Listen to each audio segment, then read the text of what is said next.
taking a class in respect of the law and order.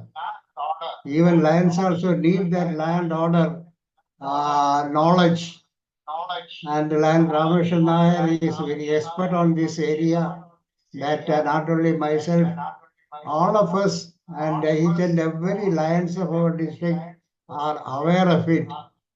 And he is a true faculty or principal for his own digital platform institute, producing the justices, magistrates in our state. And I appreciate the initiative taken by our GLT leader, Lion Kabir Das. It's truly a very good initiative. This initiative would have been taken earlier also, but when he came as a GLT coordinator, he has taken the initiative. And appreciate the support of Lion Prasad and Lion Wasiluddin as the organizers to this program. And it is every Monday, I understand every Monday, this the same time this has been going on. And today, of course, you will be enjoying a very good topic and lecture from our past governor Lion Dr. Ramesh Nair.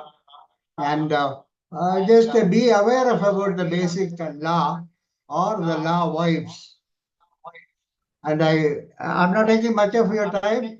I wish all the best to each and every one of you.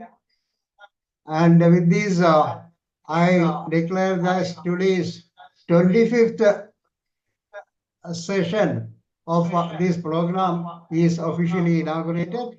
May God bless you. Thank you very much. Thank you, sir. Thank you very much, sir. നല്ല വാക്കുകൾക്ക് ഒരുപാട് നന്ദിയുണ്ട്. അടുത്തതായി നമുക്ക് ഔപചാരികതയുടെ പേരിൽ നമ്മുടെ പ്രോഗ്രാമിലെ ഇന്നത്തെ ചീഫ് ഗസ്റ്റിനെ, ഇന്നത്തെ സ്പീക്കറെ പരിചയപ്പെടുത്തുന്നതിന് വേണ്ടി ലയൺ എസ് പ്രസാദ് അവരെ ക്ഷണിച്ചുകൊള്ളുന്നു. Prasad sir, the floor is yours, sir. Good evening all. I am here to introduce today's faculty. Let me do it straight away.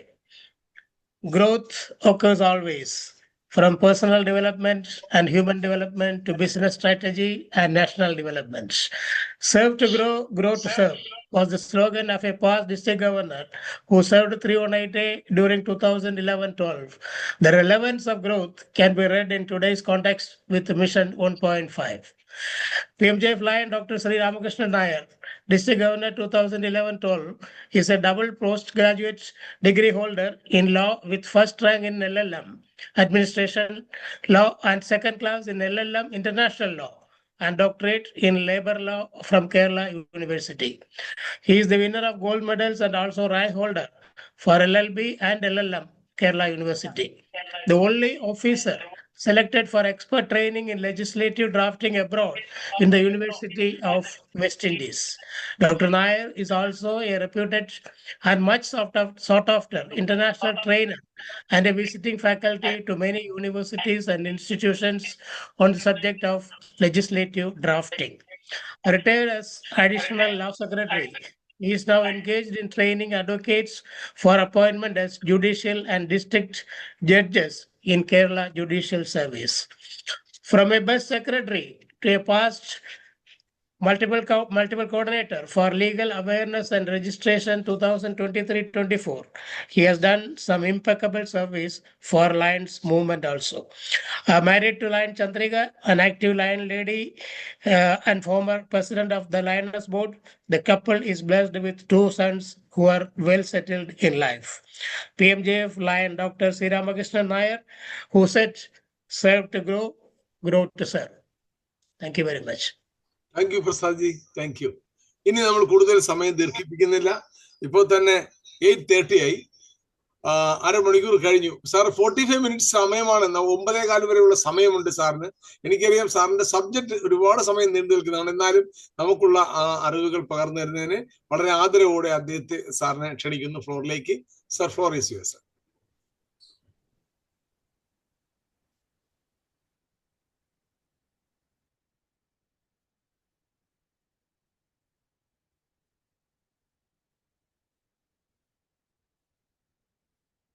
Sir unmute ആയില്ല സാറേ, അൺമ്യൂട്ട് ആയില്ല. ഒന്ന് അൺമ്യൂട്ട് ചെയ്യണേ. രാമകൃഷ്ണൻ സാർ അൺമ്യൂട്ട് ചെയ്യണം. Okay okay. കേൾക്കാമോ? കേൾക്കാറുണ്ട്. ഓക്കെ. സോ നമ്മളുടെ start straight away. ഇന്ന് നമ്മുടെ ഒരു നിയമം പഠിപ്പിച്ച് എക്സ്പെർട്ടാക്കി കളയാനുള്ള മോഹമൊന്നും എനിക്കില്ല. പക്ഷെ നമ്മുടെ ദൈനംദിന ജീവിതവുമായി ബന്ധപ്പെട്ട ചില നിയമപ്രശ്നങ്ങളെ പറ്റി പറയാം. അത് നമ്മുടെ ഓരോ കാര്യങ്ങൾ പറയുമ്പോഴും നമ്മുടെ ജീവിതവുമായിട്ട് എന്തുമാത്രം അത് ബന്ധപ്പെട്ട് കിടക്കുന്നുവെന്നും തെറ്റായിട്ട് ഒരു കാര്യം ചെയ്തു കഴിഞ്ഞാൽ ഏതെല്ലാം തരത്തിലുള്ള ബുദ്ധിമുട്ടുകൾ ഉണ്ടാകുമെന്നും നമ്മൾ മനസ്സിലാക്കണം. ഒന്ന്, ഈയിടെ നമ്മളൊരു വാട്സപ്പ് മെസ്സേജ് എന്ന് പറയുമ്പോൾ ഏതാണോ യൂട്യൂബ് ആണോ എന്നറിയില്ല, ഞാൻ സാധാരണ രണ്ടുമൊക്കെ ഇടയ്ക്കിടയ്ക്ക് നോക്കുന്നതാണ്. അതിനകത്ത് ഒരു പിന്നെ യൂട്യൂബിനകത്ത് ആ പ്രസംഗം വളരെ അസെപ്റ്റ് ചെയ്ത് പറയുന്ന ഒരു കാര്യമുണ്ടായിരുന്നു. അതായത് നമ്മൾ സാധാരണ ഏതെങ്കിലും ഒരു ബാങ്കിൽ ഒരു അക്കൗണ്ട് തുടങ്ങുമ്പോഴോ അല്ലെങ്കിൽ ഒരു ഇൻഷുറൻസ് പോളിസി എടുക്കുമ്പോഴോ അതുപോലെ തന്നെ നമ്മൾ മ്യൂച്വൽ ഫണ്ട് എടുക്കുമ്പോൾ ഇങ്ങനെയൊക്കെയുള്ള പെക്യൂനിയറി ആയിട്ടുള്ള അല്ലെങ്കിൽ ഫൈനാൻഷ്യൽ ആയിട്ടുള്ള ഏതെങ്കിലും ഒരു എൻഗേജ്മെന്റ് അല്ലെങ്കിൽ ഒരു കാര്യത്തിൽ നമ്മൾ ഇടപെടുന്നു, നമ്മളോട് ചോദിക്കുന്ന ഒരു ചോദ്യമുണ്ട്, ഹു ഈസ് യുവർ നോമിനി? ആരാണ് നിങ്ങളുടെ നോമിനി എന്ന് നമ്മളോട് ചോദിക്കും. അല്ലെങ്കിൽ നമ്മളൊരു പക്ഷേ നോമിനി പ്രത്യേകമായിട്ടെടുത്ത് പറഞ്ഞിട്ടില്ല എങ്കിൽ കൂടെ നമുക്ക് അവർ മെസ്സേജ് അയച്ചുകൊണ്ടേയിരിക്കും, നമ്മൾ you have not filed your nominee and so please do it as urgently as possible എന്ന് പറഞ്ഞുകൊണ്ട് എപ്പോഴും നോട്ടീസ് അയക്കാറുണ്ട്. ഈ ബാങ്കിൽ നമ്മളൊരു അക്കൗണ്ട് തുടങ്ങുമ്പോൾ അതുപോലെ തന്നെ ഇൻഷുറൻസ് നമ്മൾ എടുക്കുമ്പോൾ മ്യൂച്വൽ ഫണ്ട് എടുക്കുമ്പോഴൊക്കെ എന്തിനാണ് ഈ ആളുകൾ ഈ കമ്പനികൾ നോമിനി വേണം, ഒരു നോമിനി പറയണം, നോമിനി ആരാണെന്ന് പറയണം എന്ന് പറയാനുള്ള കാരണം എന്താണെന്ന് വെച്ച് കഴിഞ്ഞാൽ എപ്പോഴെങ്കിലും എന്തെങ്കിലും കാര്യത്തിൽ ഒരുപക്ഷെ നമുക്ക് ബാങ്ക് അക്കൗണ്ട് ഹോൾഡർക്കും അല്ലെങ്കിൽ ഇൻഷുറൻസ് എടുത്ത ആളിനോ അല്ലെങ്കിൽ അതുപോലെ തന്നെ നമ്മുടെ മ്യൂച്വൽ ഫണ്ടൊക്കെ ഉള്ള അത് സെറ്റിൽ ചെയ്യുമ്പോൾ കഷ്ടകാലത്തിൽ നമ്മൾ ഇല്ല എങ്കിൽ ആ പണം ആരെങ്കിലും ഏൽപ്പിക്കണമല്ലോ. അതിനുവേണ്ടിയാണ് ഈ നോമിനി എന്നുള്ള ആ കൺസെപ്റ്റ് ഈ ബാങ്കിങ് ഇൻസ്റ്റിറ്റ്യൂഷൻസിലും അതുപോലെ തന്നെ നമ്മുടെ ഈ ഫൈനാൻഷ്യൽ ആയിട്ടുള്ള ഡീലിങ്സിലും ഒക്കെ ചോദിക്കുന്നത് അതുകൊണ്ടാണ്. കാരണം ഇപ്പൊ ഈയിടെ തന്നെ നിങ്ങൾക്കറിയാൻ കഴിയും, നമ്മൾ എത്രയെങ്കിലും കോടി രൂപയാണ് അൺക്ലെയിംഡ് ആയിട്ട് ബാങ്കുകളിൽ ഉള്ളത്. അത് നമുക്ക് അറിയാമെങ്കിൽ പോയി നമ്മുടെ ഏതെങ്കിലും ഉണ്ടെങ്കിൽ ഇപ്പോഴും സാധാരണ മെസ്സേജൊക്കെ വരുന്നതാണ്, ഇത്രയും ലക്ഷം രൂപ ഇത്ര കോടി രൂപ ബാങ്കിൽ അൺക്ലെയിംഡ് ആയിട്ട് കിടക്കും, നിങ്ങളുടെ ആരുടെയെങ്കിലും ആണോ എന്നൊക്കെ ചോദിച്ചുകൊണ്ട്. കാരണം ചില സമയത്ത് ബാങ്കിന്റെ FD ഒക്കെ തുടങ്ങിക്കഴിഞ്ഞാൽ വീട്ടിൽ പറയും, വീട്ടിലുള്ള ആൾക്കാരോട് ആരോടും പറയില്ല, കൊണ്ടുപോയി എന്താണ് സർട്ടിഫിക്കറ്റ് ഒക്കെ വാങ്ങിച്ച് ലക്ഷ്യമായിട്ട് ഇങ്ങനെ വയ്ക്കും. വീട്ടുകാർക്കും അറിയാൻ പറ്റില്ല എന്താണ് നടന്നതെന്നുള്ളതൊന്നും.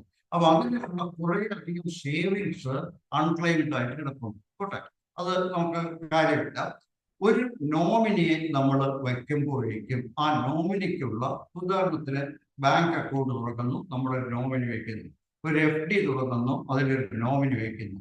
ആ നോമിനിക്ക് ആ ഫണ്ടിലുള്ള എന്താണ് ആയിട്ടുള്ള അതിന് അവകാശം, അതാണ് നമുക്ക് മനസ്സിലാക്കണം. ഒരാളിന് നോമിനി വെച്ച് കഴിഞ്ഞാൽ നമ്മുടെ ഈ വാട്സപ്പ് മെസ്സേജിനകത്ത് പറഞ്ഞ് സമർത്ഥിക്കുകയാണ്. എങ്ങനെയാണെന്ന് വെച്ച് കഴിഞ്ഞാൽ നോമിനി എന്ന് പറയുന്നത് അബ്സല്യൂട്ട്ലി എൻറ്റൈറ്റിൽഡ് ടു ഓണർഷിപ്പ്. ആരെയാണ് നോമിനി ആയിട്ട് വെക്കുന്നത്? അവർ absolutely entitled to ownership of that particular fund ആണെങ്കിൽ ഫണ്ട് എന്താണെന്ന് വെച്ചാൽ അത് തന്നെ സക്സഷൻ സർട്ടിഫിക്കറ്റിന്റെ ആവശ്യമില്ല, കോടതിയുടെ ഉത്തരവും ആവശ്യമില്ല. ലീഗൽ എയ്ഡേഴ്സിന് അതിനകത്ത് നോമിനി വെച്ചിട്ടുണ്ടെങ്കിൽ ലീഗൽ എയ്ഡേഴ്സിന് അതിൽ യാതൊരു ക്ലെയിമും ഇല്ല എന്നാണ് ആ വാട്സപ്പ് മെസ്സേജിൽ പ്രചരിപ്പിക്കുന്നത്. എന്നാൽ നിയമം അതൊന്നുമല്ല. നിയമത്തിലുള്ള പ്രത്യേകത എന്ന് വെച്ചാൽ ഒരാളിന് നമ്മുടെ നോമിനി എന്ന് പറയുന്ന ആളിന് നമ്മൾ വെച്ച് കഴിഞ്ഞാൽ ചിലപ്പോൾ നമ്മൾ ലീഗൽ എയ്ഡേഴ്സ് ആയിരിക്കില്ല നമ്മൾ വയ്ക്കുന്നത്, വേറെ ആരെങ്കിലും പേരായിരിക്കും നമ്മൾ വയ്ക്കുന്നത്. അങ്ങനെ വച്ചു കഴിഞ്ഞാൽ ആ നോമിനിക്ക് ആ ഫണ്ടിലുള്ള അവകാശം എന്താണ് എന്നുള്ളതാണ് മനസ്സിലാക്കാം.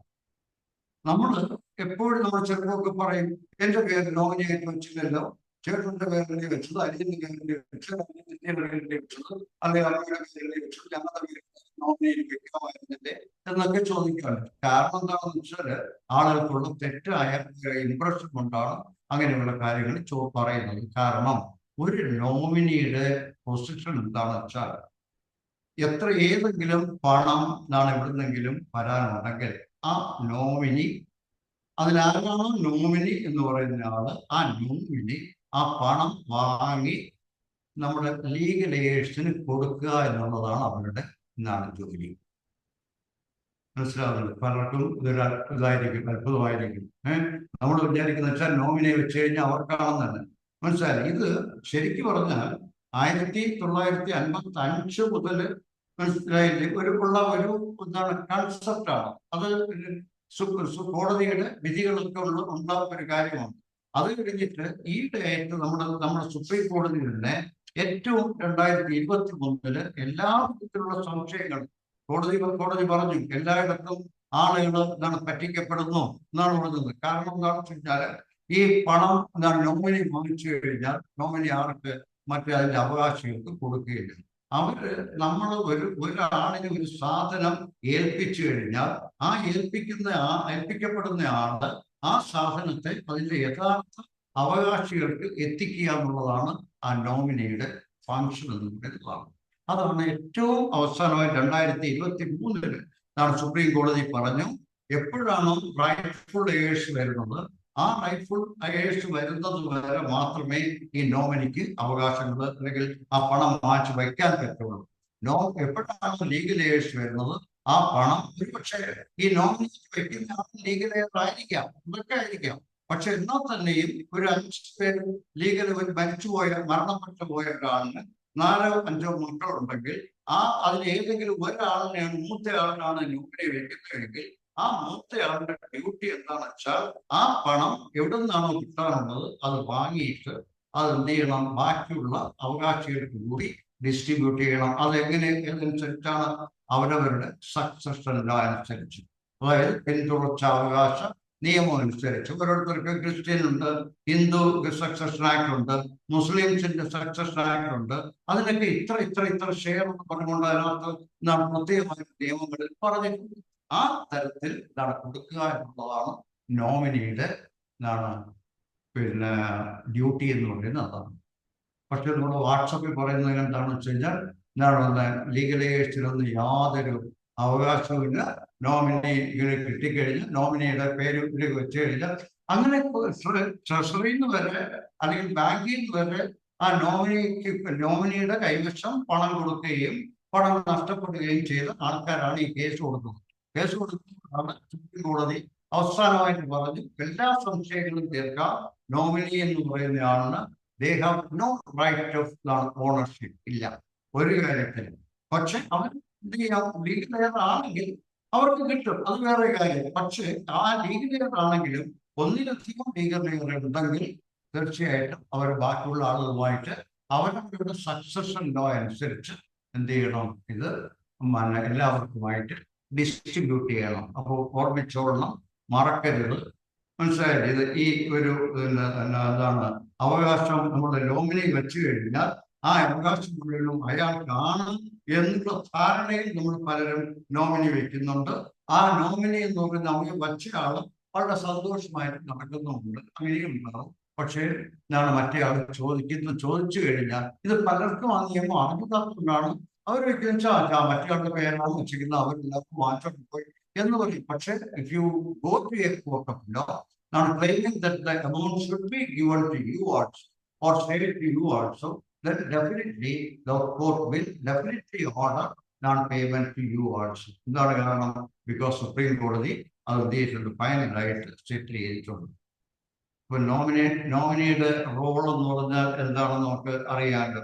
അപ്പൊ ഇതിന് നമുക്ക് എന്താണ് ചെയ്യാന്ന് വെച്ചാൽ, ഒരുപക്ഷെ അങ്ങനെ ഒരു സംശയമൊക്കെ ഉണ്ട്, ഒരുപക്ഷെ ഏതെങ്കിലും ഒരാളിന് നമുക്ക് ആ പണം കൊടുക്കണമെന്നിരിക്കണം. ഏതെങ്കിലും ഒരാളിന് നമ്മൾ ഏതെങ്കിലും ഒരു പ്രോപ്പർട്ടിയോ എന്തെങ്കിലും കൊടുക്കുമെന്ന് നമുക്ക് ആഗ്രഹമുണ്ടെങ്കിൽ then you are better go for preparing a will. ഇതാണ് വിൽ പത്രമാണ് അതിലെ ഏറ്റവും നല്ല കാര്യം. മനസ്സിലായില്ലേ? വിൽപത്രം എന്ന് പറയുമ്പോഴേക്കും അതാണ് നമ്മുടെ അസറ്റ്സ് ഡിസ്ട്രിബ്യൂട്ട്. വില്ലെന്ന് പറഞ്ഞാൽ തന്നെ അർത്ഥം എന്താണെന്ന് വെച്ച് കഴിഞ്ഞാൽ the pious desire of a person, how his property should be distributed after his death. തന്റെ മരണശേഷം തന്റെ പ്രോപ്പർട്ടികൾ എങ്ങനെ ഡിസ്ട്രിബ്യൂട്ട് ചെയ്യണം എന്ന് എഴുതി വെച്ചിട്ടുള്ള കാര്യമാണ് ആ വില്ലിനകത്തുള്ളത്. അപ്പൊ വിൽപത്രം ഇന്റർപ്രറ്റ് ചെയ്യുമ്പോഴേക്കും കോടതി പരമാവധി ആ ആളിന്റെ വിൽപത്രം എഴുതിയ ആളിന്റെ ആഗ്രഹം തന്നെയായിരിക്കും നടപ്പാക്കാൻ ശ്രമിക്കുന്നത്. അതിന് അഗൻസ്റ്റ് ആയിട്ട് അതായത് 9% ഇത് തന്നെയായിരിക്കും. അല്ലെങ്കിൽ നമ്മൾ പ്രൂവ് ചെയ്യണം. എന്താണെന്ന് അറിയാമോ? ഈ വിൽപത്രം ഉണ്ടാക്കിയത് അൺഡ്യൂ ഇൻഫ്ലുവൻസ് കൊണ്ടാണ്, അല്ലെങ്കിൽ പീഡിപ്പിച്ചാകണം, ഇങ്ങനെയൊക്കെയാണ് ഈ വിൽപത്രം ഉണ്ടാക്കിയതെന്ന് നമുക്ക് തെളിയിക്കാൻ കഴിഞ്ഞാൽ ആ വിൽപത്രത്തെ സെറ്റ് അസൈഡ് ചെയ്യുന്നതിന് കോടതി പഠിക്കുകയില്ല. പക്ഷേ ordinary when a bill is made, prepared and it is registered, register ചെയ്യുകയാണെങ്കിൽ അതിന് കൂടുതൽ ഒരു വാലിഡിറ്റി, കാരണം കോടതി പെട്ടെന്ന് പോയി അതിനെ ചലഞ്ച് ചെയ്ത് മാറ്റാനായിട്ട് സാധിക്കില്ല. അതാണ് രജിസ്റ്റർ ചെയ്യുമ്പോഴേക്കും അതിന് നമ്മൾ സാധാരണ പറയുന്നത് പ്രൊബേറ്റ് ചെയ്യുക എന്നാണ്. സാധാരണ വിൽപത്രത്തിന് പ്രൊബേറ്റ് ചെയ്യുക എന്നാണ് പറയുന്നത്. അപ്പൊ നമ്മൾ എന്ത് ചെയ്യണമെന്ന് വെച്ചാൽ നമ്മൾ ശരിക്കും പറഞ്ഞാൽ അതൊരു ലോയറെ നമ്മൾ കൺസൾട്ട് ചെയ്തിട്ട് വേണം എന്ത് ചെയ്യാനുള്ളത്. സാധാരണ ഒരു വിൽപത്രം എഴുതാനുള്ളത് നമ്മുടെ അസറ്റ്സ് എന്തൊക്കെയാണ്, മൂവബിൾ പ്രോപ്പർട്ടി എന്തൊക്കെയാണ്, ബാങ്ക് ബാലൻസ് എന്തൊക്കെയാണ്, മ്യൂച്വൽ ഫണ്ട് എന്താണ്, ഇൻഷുറൻസ് പോളിസി എന്താണ്, ഇത്രയൊക്കെ നമുക്ക് എന്ത് ചെയ്യാം, നമ്മുടെ ഇഷ്ടം അനുസരിച്ച് നമുക്ക് എന്ത് ചെയ്യാം, ഡിസ്ട്രിബ്യൂട്ട് ചെയ്യാം, ആർക്കൊക്കെ എത്രയൊക്കെ കൊടുക്കണമെന്നുള്ളത് വളരെ കൃത്യമായിട്ട് നമുക്ക് എഴുതാം. ഒറ്റ കാര്യമേ ഉള്ളൂ, ആ എഴുതുന്ന വിൽപത്രം എഴുതുന്ന ആള് സൗണ്ട് മൈൻഡ് ആയിരിക്കണം. എന്ന് പറഞ്ഞാൽ വെറുതെ മാനസികമായ അസുഖങ്ങളോ ഒന്നും ഇല്ലാത്തതായ ഒരാളായിരിക്കണം. അതാണ് സൗണ്ട് മൈൻഡ് എന്ന് പറയുന്നതാണ്. പിന്നെ അതുപോലെ തന്നെ സ്വതന്ത്രമായിട്ടുള്ള ചിന്ത, സ്വതന്ത്രമായിട്ടാണ്, മറ്റാരുടെയും ഇൻഫ്ലുവൻസ് കൊണ്ടല്ല ഞാൻ ഈ വിൽപത്രം എഴുതിയത് എന്ന ഗുഡ് സെൻസിൽ, അതാണ് എന്റെ ഗുഡ് സെൻസിൽ ഞാൻ എന്റെ പ്രോപ്പർട്ടി ഇന്ന തരത്തിൽ ഡിസ്ട്രിബ്യൂട്ട് ചെയ്യാൻ ആഗ്രഹിക്കുന്നു എന്ന് പറഞ്ഞ് അത് വ്യക്തമായിട്ട് എഴുതി ഏതൊക്കെ അസറ്റ്സ് ആർക്കൊക്കെ കൊടുക്കണം, എത്ര ഷെയർ കൊടുക്കണം എന്ന് കൃത്യമായിട്ട് പറഞ്ഞു കഴിഞ്ഞാൽ, അത് രജിസ്റ്ററിംഗ് കൂടി ചെയ്തു കഴിഞ്ഞാൽ സാധാരണഗതിയിൽ ആ വിൽപത്രമായിരിക്കും നിലനിൽക്കുന്നത്. ആ വിൽപത്രം വയ്ക്കുമ്പോഴേക്കും എപ്പോഴും ഓർമ്മിക്കാനുള്ള ഒരു കാര്യം വെച്ചാൽ, ഒരു വിൽപത്രം എഴുതുമ്പോൾ അതിനകത്ത് 2 വിറ്റ്നസ്സസ് ഉണ്ടായിരിക്കണം. 2 വിറ്റ്നസ്സസ് ഉണ്ടാകാതെ വിൽപത്രം എഴുതിയ ആ വിൽപത്രം സാക്ഷ്യപ്പെടുന്നു. അപ്പൊ 2 വിറ്റ്നസ്സിനെ വയ്ക്കുന്നത് സാധാരണഗതിയിൽ നമുക്ക് വിൽപത്രം എഴുതുന്നയാളിന് ആ ട്രസ്റ്റ് വൃത്തിയായിട്ടുള്ള വിശ്വസിക്കാൻ പറ്റുന്ന 2 ആളുകളെയാണ് നമ്മൾ സാധാരണ വയ്ക്കാറുള്ളത്. കാരണം എന്താണെന്ന് വെച്ച് കഴിഞ്ഞാൽ, ഈ വിൽപത്രത്തിന്റെ അൺഡ്യൂ ഇൻഫ്ലുവൻസ് ആണെന്നോ അല്ലെങ്കിൽ മറ്റേ ആളെ പേടിപ്പിച്ചിട്ടാണെന്നോ ഭീഷണി കൊണ്ടാണോ അങ്ങനെയൊക്കെയാണ് ഈ വിൽപത്രം എഴുതിയെന്നൊക്കെ വന്നു കഴിഞ്ഞാൽ കോടതിയിൽ വരുമ്പോഴേക്കും ഇത് അങ്ങനെയാണോ എന്നുള്ള കാര്യം ആദ്യമായിട്ട് തിരക്കുന്നത് ആരോടാണ്? വിറ്റ്നസിനോടാണ്. ആ വിറ്റ്നസ് ഒരുപക്ഷെ ഒരു വിറ്റ്നസ് മരിച്ചുപോയാൽ മറ്റൊരു witness, at least 1 witness could be examined എന്നാണ് കോടതിയുടെ റൂളിംഗ് ഒക്കെ. അങ്ങനെയാണ് ഏതെങ്കിലും ഒരാളിനെങ്കിലും എന്ത് ചെയ്യണം, at least 1 should be examined to whether the bill was actually executed or not. അപ്പൊ വിറ്റ്നസ് എന്ന് പറയുമ്പോൾ അതിന് നിയമം പറയുമ്പോൾ ഒന്നിൽ നിന്ന് മാറി മറ്റൊന്നിലോട്ട് ഇങ്ങനെ പോയിക്കൊണ്ടേയിരിക്കും. വിറ്റ്നസ് എന്ന് പറയുമ്പോൾ നമ്മൾ സാധാരണഗതിയിൽ നമ്മൾ എവിടെയെങ്കിലും പോയിട്ട് എത്രയോ സ്ഥലങ്ങളിൽ നമ്മൾ വിറ്റ്നസ് ചെയ്തിട്ടുണ്ടെന്ന് ആലോചിച്ചു വിറ്റ്നസ് ചെയ്ത് പോകുമ്പോഴെങ്ങനെ പോകുമ്പോൾ നമ്മൾ എവിടെയെങ്കിലും ബാങ്കിലാണ് പോകുന്നതെങ്കിൽ അവരെന്ത് ചെയ്യും, 10-15 സീറ്റ് അവിടെ ഇൻറ്റു മാർക്ക് ചെയ്ത് വെച്ചേക്കും. ആ ഇൻറ്റു മാർക്ക് ചെയ്തിടത്തൊക്കെ നമ്മൾ ഒപ്പോഴും നമ്മളിങ്ങനെ തീർന്നു. അതാണ് നമ്മുടെ വിറ്റ്നസിങ് എന്ന് പറഞ്ഞത്. വിറ്റ്നസ് ചെയ്യുക എന്നുള്ളതിന്റെ പണി നമ്മൾ തീർന്നു. പക്ഷെ വിറ്റ്നസ് ചെയ്യുക എന്ന് പറഞ്ഞാൽ അതിന്റെ അർത്ഥം വെച്ചാൽ ആരാണോ ആ ശ്രദ്ധിച്ച് കേൾക്കണം ഞാൻ പറയുന്നത്. എന്നാലും നമുക്ക് അതിന്റെ ആ ഇംപ്ലിക്കേഷൻ നമുക്ക് മനസ്സിലാവുള്ളൂ. ആരാണോ ഒരു ഡോക്യുമെന്റ് എഴുതിയത് അയാൾ തന്നെ അതിനകത്ത് ഒപ്പിട്ടു എന്ന്, ആ ഒപ്പിടുന്നത് ഞാൻ കണ്ടു എന്നാണ് വിറ്റ്നസിന്റെ. നമ്മൾ ഒരാളുടെ ഒപ്പിന്റെ താഴെ വിറ്റ്നസ് എന്നും പറഞ്ഞുകൊണ്ട് എഴുതുമ്പോൾ ഒപ്പിടുമ്പോഴേക്കും നമ്മൾ അറിയാതെ പറയുന്ന കാര്യം അതാണ്. അതായത് ഈ പിന്നെ ഡോക്യുമെന്റ് എക്സിക്യൂട്ട് ചെയ്ത ആള് എന്ത് ചെയ്തിരിക്കുന്നത് ഏതാണ് ഒപ്പിടുന്നത്, ഈ ഡോക്യുമെന്റിൽ ഒപ്പിടുന്നത് ഞാൻ കണ്ടു എന്ന് പറഞ്ഞാൽ എൻ്റെ അർത്ഥം valid execution of the document. അതാണ് അതിനു വേണ്ടിയാണ് ഈ നമ്മൾ 2 വിറ്റ്നസിനെ വെക്കുന്നത്. അപ്പൊ എപ്പോഴെങ്കിലും നമ്മൾ ഓർമ്മിക്കുക, നമ്മൾ ഒരാളുടെ ഏതെങ്കിലും ഒരാളിൽ നിന്ന് വിറ്റ്നസ് ചെയ്യാനായിട്ട് പോകുമ്പോൾ അതിന്റെ അർത്ഥം എന്താണെന്ന് നമ്മളതൊന്നും ചെയ്യില്ല, നമ്മളതൊന്നും ചോദിക്കുകയില്ല, അത് വേറെ കാര്യം. നമ്മൾ പോകുന്നു എവിടെയാണ് വെച്ചാൽ അവരൊക്കെ പൊക്കി വെച്ച് തരും, അവിടെയൊക്കെ നമ്മൾ എന്ത് ചെയ്യും, ഒപ്പിടും, നമ്മളിങ്ങനെ പോരും. അതാണ് സാധാരണ ചെയ്യുന്നത്.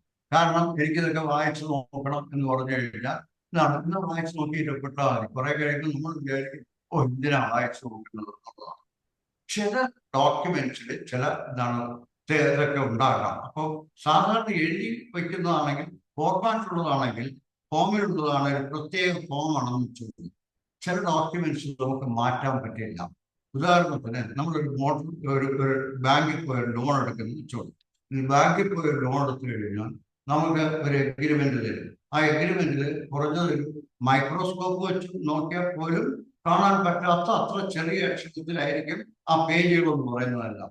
ആ പേജുകളെല്ലാം തന്നിട്ട് ഇന്നെടുത്ത് അപ്പൊ നമ്മൾ പറയും വായിച്ചു നോക്കിയിട്ട് ചെയ്യാമെന്ന് പറയും. വായിച്ചു നോക്കിയിട്ട് നമ്മൾ പറയണം ഇതിനിപ്പം ഇതിങ്ങനെ തന്നു കഴിഞ്ഞാൽ ഇങ്ങനെ പരീക്ഷ എടുത്താൽ ശരിയാകില്ല. ഉദാഹരണത്തിന് ക്രെഡിറ്റ് കാർഡ് നമ്മൾ ഒരുപക്ഷെ ഡേറ്റ് പേയ്മെന്റ് വരികയാണെങ്കിൽ ഹ്യൂജ് ഇൻട്രസ്റ്റ് ആണ് അവർ എന്ത് ചെയ്യുന്നത്. 50 രൂപ കൊടുക്കുകയാണെങ്കിൽ 250 രൂപയൊക്കെയാണ് അവർ എന്തെങ്കിലും ചാർജ് ചെയ്യുന്നത് തന്നെ. അപ്പൊ അത് നമ്മൾ വരുമ്പോഴേക്ക് നമ്മൾ പറയാൻ അത് പറ്റില്ല എന്ന് വേണ്ട, നിങ്ങൾക്ക് ലോൺ തരുന്നില്ല. അപ്പൊ എന്ത് വെച്ചാൽ അത് ചില കോൺട്രാക്റ്റുകൾ ഇങ്ങനെയുള്ള എഗ്രിമെന്റുകളിൽ നമുക്ക് എന്ത് ചെയ്യാൻ പറ്റില്ല, ഒരു തരത്തിലും ഒന്നും മാറ്റം ചെയ്യാൻ പറ്റാത്ത തരത്തിലുള്ള എഗ്രിമെന്റ് അതാണ്. അപ്പൊ ഈ എഗ്രിമെന്റുകൾ നമുക്കൊരു എന്താണ് അല്ലാത്ത എഗ്രിമെന്റ് ഇല്ല. സാധാരണ ബാങ്കിൽ ഒരു ലോൺ ചെയ്ത് കഴിഞ്ഞാൽ ഒരു പ്രിന്റഡ് ഫോം തരും. ആ പ്രിന്റഡ് ഫോമിൽ മുഴുവനും നമ്മൾ ഒപ്പിട്ട് കൊടുത്താൽ മാത്രമേ നമുക്ക് ലോൺ കിട്ടുള്ളൂ, അല്ലാതെ നമുക്ക് ലോൺ തരില്ല. അതാണ് നമ്മുടെ ഈ ചില എഗ്രിമെന്റ്സിന്റെ കാര്യം. ഇനി അടുത്ത വേറൊരു കാര്യം, നമ്മൾ സാധാരണ വണ്ടി, കാറ്, ബൈക്ക് നമ്മൾ വിൽക്കുകയും വാങ്ങുകയും ചെയ്യുമ്പോൾ നമ്മൾ കാണിക്കുന്ന ഏറ്റവും വലിയൊരു അബദ്ധമുണ്ട്. ഏറ്റവും വലിയ അബദ്ധം എന്ന് പറഞ്ഞു കഴിഞ്ഞാൽ അത് നമുക്ക് വല്ലാതെ ചിലപ്പോൾ എന്താ വെച്ചാൽ നമ്മുടെ അത് വല്ലാതെ ഒരുക്കി ചെന്ന് പെടാനുള്ള സാധ്യതയുണ്ട്. സാധാരണ നമ്മൾ ട്രാൻസ്ഫർ ചെയ്യുമ്പോഴേക്കും അതിനകത്ത് ചില ഫോംസ് ഒക്കെ വരും. ഉദാഹരണത്തിന് ഫോം നമ്പർ 29 എന്ന് പറയും, ഫോം നമ്പർ 30 എന്ന് പറയും, ഫോം നമ്പർ 60 എന്ന് പറയും. പല തരത്തിലുള്ള ഫോമുണ്ട്. അപ്പൊ നമ്മൾ ഒരു ഏജന്റുകൾ അല്ലെങ്കിൽ നമ്മൾ ഈ ഫോം വാങ്ങിക്കാനായിട്ട് പോകുമ്പോൾ മോട്ടോർ വെഹിക്കിൾസ് ആക്ടിനകത്ത് ആ ഫോം ഉണ്ട്, പക്ഷെ ഇന്ന ഫോമാണെന്ന് അറിഞ്ഞാലേ നമുക്ക് എടുക്കാൻ പറ്റുള്ളൂ. അതുകൊണ്ട് നമ്മൾ സാധാരണ പോയിട്ട് ഒരു ഏജന്റിന്റെ അടുത്ത് പോയിട്ട് ആ ഫോം എല്ലാം കൂടെ ഒരുമിച്ച് കൊണ്ടുവരുമ്പോൾ ആ ചില ഫോംസ് ഒക്കെ എന്താണെന്ന് വെച്ച് കഴിഞ്ഞാൽ വിൽക്കുന്ന ആളിന് ഉൾപ്പെടാനുള്ള ഫോം ഉണ്ടായിരിക്കും, വാങ്ങുന്ന ആള് ഉൾപ്പെടാനുള്ള ഫോമും അതിനകത്തുണ്ടാകും. അങ്ങനെയുള്ള ഫോമൊക്കെ നമ്മൾ സർവത്ര മടിയന്മാരാണ്. നമ്മൾ എന്താ ചെയ്യുന്നറിയാം, നമ്മളാണ് ഒരു പക്ഷേ ഈ മോട്ടോർ വെഹിക്കിൾ വിൽക്കുന്നതെങ്കിൽ നമ്മൾ എന്ത് ചെയ്യുമെന്ന് വെച്ചാൽ ഈ ഫോം എല്ലാം കൂടെ ഏതിലെല്ലാം ഉൾപ്പെടാനുണ്ടോ അതെല്ലാം ഉൾപ്പെട്ടിട്ട് ആരെയും കൊടുക്കും, ഈ പർച്ചേസറിൽ കൊടുക്കും. അതാണ് ഏറ്റവും വലിയ അപകടം ഉണ്ടാക്കുന്ന ഒരു കാര്യം. എനിക്ക് പേഴ്സണലായിട്ട് ഞാൻ അതിന്റെ ബുദ്ധിമുട്ട് അനുഭവിച്ചതാണ്. കാരണം ഞാൻ ആദ്യം പണ്ട് ഒരു 75, 76 ഉള്ള കാര്യമാണ് ഞാൻ പറയുന്നത്. എനിക്കൊരു സ്കൂട്ടർ ഉണ്ടായിരുന്നു. ഞാനത് തിരിച്ച് ഒരാളിന് വിറ്റ് കഴിഞ്ഞപ്പോഴേക്കും അയാൾ ഫോം എല്ലാം കൂടെ അയാളോട് ഞാൻ എല്ലാം കൂടെ കൊടുത്തേക്കാം എന്ന് പറഞ്ഞു. അപ്പൊ നമുക്കും ഇത് RTO ഓഫീസറോടൊക്കെ ഉണ്ടല്ലോ എന്ന് വിചാരിച്ചു. ഇതെല്ലാം കൂടെ ഫോം അല്ല അയാൾ എന്ത് ചെയ്തെന്ന് വെച്ചാല് ആ ഫോം തന്നെ RTO ഓഫീസിൽ കൊടുക്കുകയോ ആ വണ്ടിയുടെ പേര്, വണ്ടി എന്റെ പേരിലാണ് കിടക്കുന്നത്, ആ വണ്ടിയിൽ എന്റെ പേര് അല്ലെങ്കിൽ രജിസ്റ്റർ ചെയ്യുന്ന എന്റെ പേര് മാറ്റാനുള്ള ഫോം ഇവിടെ RTO ഓഫീസിൽ കൊടുത്തുമില്ല. ഒടുവിൽ കുറെ ദിവസം കഴിഞ്ഞ് ഞാൻ നമ്മുടെ ട്രാൻസ്പോർട്ട് ഡിപ്പാർട്ട്മെന്റ് ലോ ഓഫീസറായിട്ട് ഇരിക്കുമ്പോഴേക്കും എനിക്ക് ഒരു ദിവസം ഒരു എന്താണ് എക്സൈസ് ഡിപ്പാർട്ട്മെന്റിൽ നിന്ന് ഒരു ഫോൺ കോൾ എന്ന് വെച്ചാൽ ഫോൺ നോട്ടീസ് വന്നു. അപ്പൊ ഞാൻ അങ്ങോട്ട് വിളിച്ചപ്പോഴേക്കും അവർ പറഞ്ഞെന്താണെന്ന് വെച്ചാൽ സാറിന്റെ പേരിലുള്ള ഒരു സ്കൂട്ടർ, ആ സ്കൂട്ടറിൽ ഇല്ലിസിറ്റ് ലിക്കർ ചാരായം വെച്ചാല് ചാരായം കയറ്റി നാം വിൽക്കുകയാണ്, അതിന് പിടിച്ചു വെച്ചിരിക്കുകയാണ്. സാറിന്റെ പേരിലാണ് ആ വണ്ടി രജിസ്റ്റർ ചെയ്തിരിക്കുന്നത്. And so you are liable for that offence എന്ന് ഇതാണ് പറഞ്ഞത്. പിന്നെ ഞാൻ ഒരു ലോ ഓഫീസറായിട്ടിരിക്കുകയും അവയിൽ നമുക്ക് സ്വാധീനം ഉണ്ടായിരുന്നതുകൊണ്ട് മാത്രം നമ്മുടെ എന്താണ് അതിൽ നിന്ന് രക്ഷപ്പെടുകയാണ് ചെയ്തത്. ഇല്ലെങ്കിൽ എന്ത് ചെയ്യും, നമ്മൾ കേസ് കൊടുത്ത് നമ്മൾ കോടതിയിൽ പോയിട്ട് നമ്മളിങ്ങനെ വണ്ടി എത്രയെങ്കിലും കാലത്തിന് മുമ്പേ വിറ്റതാണ്, അത് മറ്റേ ആളെ തരാൻ RTO ഓഫീസിൽ അറിയിക്കാനുള്ളതാണ്, ആ ഫോം കൂടെ ഞാൻ അയാളിലാണ് കൊടുത്ത് എന്ന് പറഞ്ഞാൽ എന്താണ് ലോ എന്നുള്ളത് നമുക്ക് അറിഞ്ഞുണ്ടായിരുന്നു എന്നൊന്നും പറഞ്ഞാൽ പറ്റില്ല. കാരണം ignorance of law is not an excuse എന്നാണ് പൊതുവെ നമ്മൾ പറയുന്ന കാര്യം. നമുക്ക് നിയമം അറിഞ്ഞുണ്ടായിരുന്നു എന്നൊന്നും പറഞ്ഞാൽ പറ്റില്ല. നമുക്ക് എന്താണ് we are expected to, a citizen is expected to know the laws of the land എന്നാണ് എല്ലാം നമുക്ക് അറിയുമെങ്കിലും. പക്ഷെ എന്നാൽ ഇങ്ങനെ ഒരു കാര്യം നമുക്ക് വരുമ്പോഴേക്കും നിങ്ങളൊന്ന് ആലോചിച്ച് നോക്കുക, നിങ്ങളുടെ കാറ് നിങ്ങൾ വിറ്റിട്ട് ആ ഏതാണോ RTO ഓഫീസിൽ നിങ്ങൾ ഒപ്പിട്ട ഫോം കൊടുക്കാനുള്ള ഫോം അയാളെ തന്നെ ഒരിക്കലും ഏൽപ്പിക്കണം. ഇത് നമ്മൾ ആരെങ്കിലും വണ്ടി വിൽക്കുമ്പോൾ വേണമെങ്കിൽ നമുക്ക് എന്താണ് അവരുടെ പറഞ്ഞ് മനസ്സിലാക്കി കൊടുക്കണം. അല്ലെങ്കിൽ ചിലപ്പോൾ വളരെ വിശ്വസ്തരായ ആൾക്കാരല്ല വണ്ടി വാങ്ങിക്കുന്നതെങ്കിൽ ചിലപ്പോൾ ചില വണ്ടിയുടെ നമ്മുടെ പേര് ഉടമസ്ഥത നമ്മളുടെ മാറ്റാതെ അവരെന്ത് ചോദിച്ചാൽ ഈ വണ്ടി കൊണ്ടുപോയി റേപ്പ് കേസിലോ അതുപോലുള്ള കേസിലോ ഒക്കെ എന്താണ് വീഴുകയാണെങ്കിൽ പിന്നെ നമുക്ക് കോടതിയിൽ ഇറങ്ങി വരാനുള്ള സമയം നമ്മൾ കോടതിയിൽ തന്നെ താമസിച്ചുകൊണ്ടാണ്. മനസ്സിലായില്ല, അത്രയ്ക്ക് നമ്മളെ കഷ്ടപ്പെടും. അതുകൊണ്ട് വണ്ടി വിൽക്കുമ്പോൾ ഒരിക്കലും നമ്മൾ എന്ത് ചെയ്യരുത്, ആ ഫോം നമ്മൾ RTO ഓഫീസിൽ കൊടുക്കാനുള്ള ഫോം ഒരിക്കലും തന്നെ നമ്മൾ ആ വാങ്ങിയിരിക്കുന്ന ആളിന്റെ കൈവശം കൊടുത്തയക്കരുത്. നിങ്ങൾക്ക് പോകാൻ പറ്റിയില്ലെങ്കിൽ രജിസ്റ്റേർഡ് പോസ്റ്റായിട്ട് അക്നോളജ്മെന്റ് ഡ്യൂ ആയിട്ട് അതിനെന്ത് ചെയ്യുക, കൺസേൺ RTO ഓഫീസിലേക്ക് രജിസ്റ്റർ ചെയ്തയക്കുക. കൊണ്ടുകൊടുത്ത് നമ്മുടെ പേര് കിട്ടി മറ്റൊരാളുടെ പേര് എഴുതിക്കുന്നതാണ് ഏറ്റവും ബുദ്ധിപരമായ കാര്യം. മനസ്സിലായില്ല. അപ്പൊ നമ്മൾ വണ്ടി വിൽക്കുമ്പോഴും വാങ്ങിക്കുമ്പോഴും എന്തുമാത്രം ശ്രദ്ധിക്കണം എന്നുള്ളതാണ് മനസ്സിലാക്കിയിരിക്കാനുള്ള കാര്യം. അടുത്തത്, ഇനി നമ്മളൊരു വസ്തു ആണെന്നിരിക്കട്ടെ, വസ്തു വാങ്ങിക്കാൻ പോവുകയാണ് എന്നിരിക്കട്ടെ. വസ്തു വാങ്ങിക്കാനായിട്ട് നമ്മൾ പോകുമ്പോൾ സാധാരണഗതിയിൽ നമ്മൾ എന്തൊക്കെയാണ് നമ്മൾ നോക്കാനുള്ളതാണ്. ഒരു വസ്തു നമ്മൾ പോയാൽ ആദ്യത്തെ ഫസ്റ്റ് സ്റ്റെപ്പ് എന്ന് പറയുന്നത് ആ എവിടെയാണ്, ഏത് പ്രോപ്പർട്ടിയാണ്, ലാൻഡാണ് വാങ്ങാൻ പോകുന്നത്, ആ ലാൻഡിൽ ചെന്ന് ആ ലാൻഡില് നമ്മൾ സന്ദർശിച്ചിരിക്കണം, വിസിറ്റ് ചെയ്തിരിക്കണം. ആ ഏത് ലാൻഡാണെന്ന് നമ്മൾ ഐഡന്റിഫൈ ചെയ്തിരിക്കണം. അവിടെ ഐഡന്റിഫൈ ആയിട്ട് ചെല്ലുമ്പോഴേക്കും അതിനകത്ത് ആ ലാൻഡിൽ ഒരു വീടുണ്ട് അതിരിക്കണം. ആ വീടുണ്ടെങ്കിൽ അതിനകത്ത് താമസിക്കുന്ന ആരാണ്, ആ താമസിക്കുന്ന ആൾ എന്ത് അവകാശത്തിലാണ് അത് താമസിക്കുന്നത്, അത് ലീസിലാണോ അത് മോർഗേജിലാണോ എന്നുള്ളത് നമ്മൾ വ്യക്തമായിട്ട് മനസ്സിലാക്കണം. എനിക്കിത് വെറ്റിയാണ്, അല്ലെങ്കിൽ ഏത് ലീസിൽ തന്നിരിക്കുകയാണ്, അല്ലെങ്കിൽ മോർഗേജ് ചെയ്തിരിക്കുകയാണ്, ഇത്ര 5 കൊല്ലത്തേക്ക് തന്നിരിക്കുകയാണ് എന്ന് പറഞ്ഞു കഴിഞ്ഞാൽ നമുക്ക് ആ പ്രോപ്പർട്ടി, ആ ലയബിലിറ്റി ഒഴിവാക്കി മാത്രമേ നമുക്ക് എന്ത് ചെയ്യാൻ പറ്റുള്ളൂ, ആ പ്രോപ്പർട്ടി വാങ്ങാൻ നമ്മൾ ശ്രമിക്കാവൂ. അല്ലെങ്കിൽ നമ്മൾ എന്ത് ചോദിച്ചാൽ അവർക്ക് പുറകെ നടക്കേണ്ടി വരും. മനസ്സിലായില്ല, അയാളെന്ന് ചോദിച്ചാൽ നമ്മളെ മൈൻഡ് ചെയ്യുകയില്ല. അങ്ങനെ ഒരു അവസ്ഥ വരരുത്. അപ്പൊ ആദ്യം ചെയ്യാനുള്ളത് ആ സ്ഥലം ചെല്ലുക. ആ സ്ഥലത്ത് ചെന്നിട്ട് ആരാണ് അതിന്റെ പൊസഷൻ, ആരാണ് ഇപ്പൊ കൈവശം ഇരിക്കുന്നതെന്ന് നോക്കുക. അപ്പൊ അവരോട് തന്നെ ചോദിക്കുക, നിങ്ങൾ ഏത് അടിസ്ഥാനത്തിലാണ് നിങ്ങൾ താമസിക്കുന്നത്, വാടകയ്ക്ക് താമസിക്കുന്നതാണോ, അതെ വേറെ മോർഗേജ് ആണോ, ലീസാണോ, ഇത് നമ്മൾ പ്രത്യേകമായിട്ട് വ്യക്തമായിട്ട് ചോദിച്ച് മനസ്സിലാക്കണം. രണ്ടാമത് ചെയ്യാവുന്നതെന്ന് വെച്ചാൽ അതിന്റെ ഡോക്യുമെന്റ് ഒരു ലോയറെ കാണിച്ച് അതിനകത്ത് എന്തെങ്കിലും തരത്തിലുള്ള ബുദ്ധിമുട്ടുകളുണ്ടോ എന്നുള്ളത് ഒരു ലോയർ നമ്മൾ തന്നെ ഇല്ല, അല്ലെങ്കിൽ നല്ല ആധാരം എടുത്ത് നല്ല പരിചയമുണ്ട്, അവർക്ക് നല്ലവണ്ണം ഈ നിയമമൊക്കെ തീർച്ചയായിട്ടും അവർക്ക് അറിയാൻ കഴിയും. അപ്പൊ ഈ ഗുരുക്കൾ കാണിക്കാത്ത ആധാരം എഴുത്തുകാരായിരിക്കണം, സ്ട്രേറ്റ് ഫോർവേഡ് ആയിട്ടുള്ള ആൾക്കാരായിരിക്കണം. അപ്പൊ അവരെ കാണിച്ചാലും നമുക്ക്, പക്ഷേ ബെറ്റർ ദാറ്റ് യു കൺസൾട്ട് ലോയറെ കാണിച്ചിട്ട് ഇതിൽ എന്തെങ്കിലും കുഴപ്പമുണ്ടോ. അപ്പൊ ചിലപ്പോൾ എന്ന് വെച്ചാൽ അതിന്റെ പ്രീവിയസ് ഡോക്യുമെന്റ് അത് അയാളെ കാണാം, അതുകൂടെ നമുക്ക്.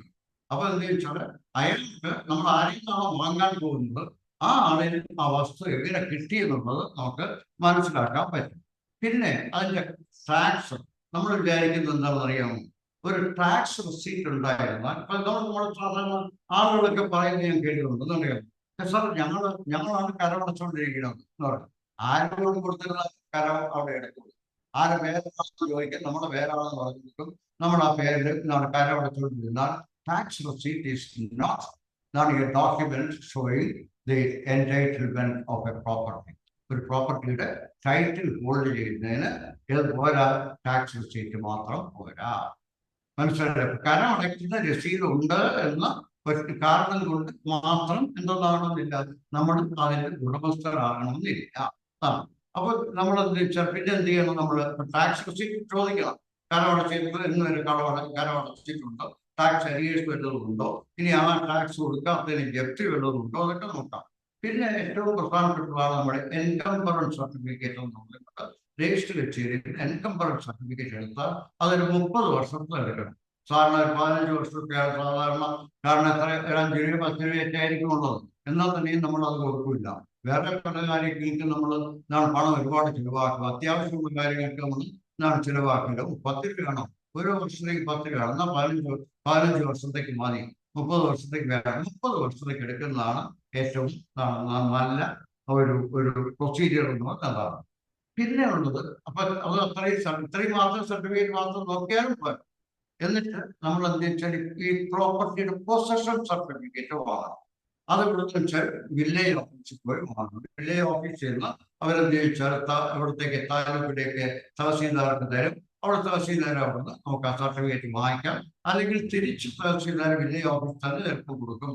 അവിടെ നിന്ന് വേണമെങ്കിൽ പൊസഷൻ സർട്ടിഫിക്കറ്റ് വാങ്ങിക്കാം. ഇത്രയും വാങ്ങിച്ച് പിന്നെന്താണെന്ന് പറഞ്ഞാൽ ഒരു നോൺ അറ്റാച്ച്മെന്റ് സർട്ടിഫിക്കറ്റ് എന്ന് പറഞ്ഞൊരു സർട്ടിഫിക്കറ്റ് ഉണ്ട്. അത് പലർക്കും അറിഞ്ഞുള്ള ഈ പ്രോപ്പർട്ടി യാതൊരു വിധത്തിലുള്ളതായ അറ്റാച്ച്മെന്റിലും അല്ലെങ്കിൽ അക്വിസിഷൻ പ്രൊസീഡിങ്സിന് ഒന്നും തന്നെ പെട്ടിട്ടില്ല. ചില ആളുകൾ എന്ത് ചോദിച്ചു കഴിഞ്ഞാൽ ലാൻഡ് അക്വയർ ചെയ്യാൻ പോകുന്നു എന്ന് കേട്ട ഉടനെ തന്നെ ഇതിനെ വേറെ ആർക്കെങ്കിലും വിറ്റുകളയും.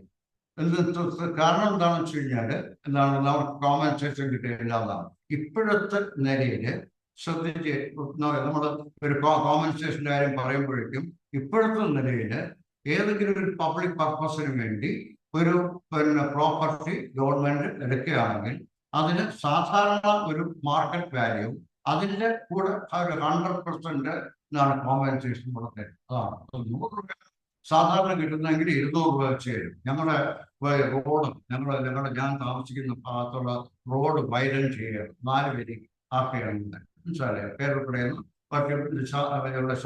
കേരളത്തിലുള്ള വഴി പറ്റൂർക്കാവ് വഴി ശാസ്ത്രമംഗലം വരെയുള്ള റോഡ്. ആ 4 വരി സൈഡിലുള്ള എല്ലാ ആളുകളുടെയും പല ആളുകളും ആദ്യമേ പഞ്ചായത്തിലേക്ക് കേസ് കൊടുക്കും, അത് ചെയ്യും എന്നൊക്കെ പറഞ്ഞു. പക്ഷെ കോമ്പൻസേഷൻ എത്രയാണെന്ന് പറഞ്ഞപ്പോ എന്ത് ചെയ്യുന്നറിയാം, ഒരു മനുഷ്യൻ പോലും അതിനകത്ത് ഒരൊറ്റ ആൾ പോലും കേസ് കൊടുത്തില്ല.